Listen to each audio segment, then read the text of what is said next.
ఎందుకు బాధపడుతున్నావు? నమ్మిన వాళ్ళు మోసం చేశారనా? నమ్ముకున్న వాళ్ళు మోసం చేశారనా? ఈ వీడియో పూర్తిగా చూసి సబ్స్క్రైబ్ లైక్ చేసేయండి. ఏంటి ఇప్పుడు చెప్పు, ఎందుకంత బాధపడుతున్నావు? నమ్మిన వాళ్ళు మోసం చేశారా? నమ్ముకున్న వాళ్ళు మోసం చేశారా? కానీ ఇవేం కొత్త కాదు కదా జీవితంలో.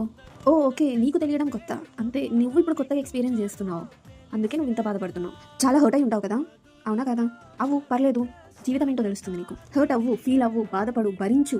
ఎందుకంటే మనం బ్రతికిన రోజులు జీవితం మనకు అన్నీ నేర్పించే పంపిస్తుంది మనల్ని. జీవితంలో ఇవన్నీ కొత్తగా వస్తున్నాయి, కానీ ఇవి ఆల్రెడీ ఉన్నాయి.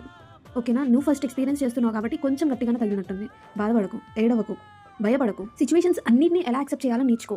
ఒక్కసారి ఇవన్నీ చూసిన తర్వాత లైఫ్ ఏంటో తెలిసిపోతుంది నీకు. ఒక్కసారి కింద పడి చూడు, ఎంత గట్టిగా లేగాలో నీకు తెలుస్తుంది, ఎంత స్ట్రాంగ్గా నిలబడాలో నీకు తెలుస్తుంది, ఎంత స్ట్రాంగ్గా నుంచోవాలో నీకు తెలుస్తుంది, ఎంత స్ట్రాంగ్గా బ్రతకాలో నీకు తెలుస్తుంది. ముందు ముందు మనుషులు బాధ పెట్టే విధానం ఏంటో తెలుస్తుంది, మనుషులు అంటే ఏంటో తెలుస్తుంది. మనుషులు మనకి మంచి నేర్పించే వాళ్ళు ఉంటారు, చెడు నేర్పించే వాళ్ళు ఉంటారు. వాళ్ళిద్దరికి తేడా నీకు తెలుస్తుంది. పడు, బాధపడు, నేర్చుకో, నేర్పించు, సక్సెస్ అయ్యి చూపించు. నీ సక్సెస్ ఎలా ఉండాలంటే ఎవరైతే నేను ముంచాలి అనుకున్నారో వాళ్ళ ముందే నువ్వు ఎదిగి చూపించాలి. రేపొద్దున వాళ్ళు నీ కాళ్ళ దగ్గరకు వచ్చేటట్టు ఉండాలి. అయినా వస్తారులే, నేను బాధ పెట్టిన నీ దగ్గరికే వస్తారు. లైఫ్ ఈజ్ సర్కిల్, చుట్టూ నీ దగ్గర రాకపోతే నన్ను అడుగు. కానీ వాళ్ళని పోనీలే అని జాలిపడావనుకో, నీ జీవితం నాశనం. మళ్ళీ మొదటికే వస్తావు. కమెంట్ చేసేయండి మీ ఒపీనియన్స్ ని. Thanks for watching, subscribe, bye.